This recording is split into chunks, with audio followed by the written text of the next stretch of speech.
bayan dahil matinding pinsala ang posibleng idulot ng Bagyong Pipito sa kanyang pagdaan sa mga lugar na ito. Patuloy na kumikilos si Bagyong Pipito papalayo sa Bicol region at ngayon ay nasa eastern coast na ito ng Gibson's Camarines Norte. Taglay pa rin dito ang malakas na hangin na umaabot sa 185 km per hour malapit sa gitna at pagbugsong umaabot sa 255 km per hour.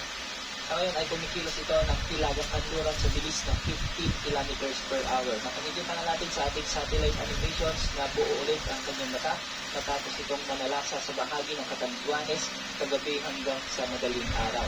Dahil nga dito nakataas pa rin ang tropical cyclone wind signal number 5 sa eastern portion ng Polillo Islands at ng Calaguas Island. Signal number 4 naman sa northernmost portion ng Camarines Sur, ang nalalabing bahagi ng Camarines Norte, ang northern portion ng mainland Quezon, ang nalalabing bahagi ng Polillo Islands, ang central at southern portions ng Aurora,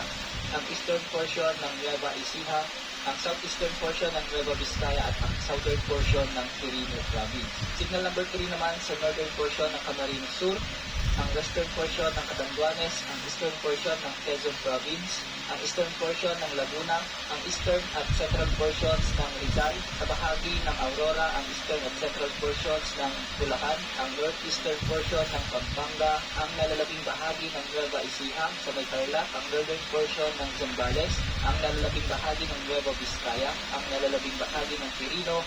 ang southern portion ng Isabela, ang central at southern portions ng Ilocos Sur, sa may La Union, Pangasinan, Benguet, Ifugao, ang western portion ng Mountain Province at ang southern portion ng Abra. Signal number 2 naman sa may Albay, ang hilagang bahagi ng Marinduque, ang nalalabing bahagi ng Quezon, ang nalalabing bahagi ng Laguna, ang nalalabing bahagi ng Rizal, sa may Cavite,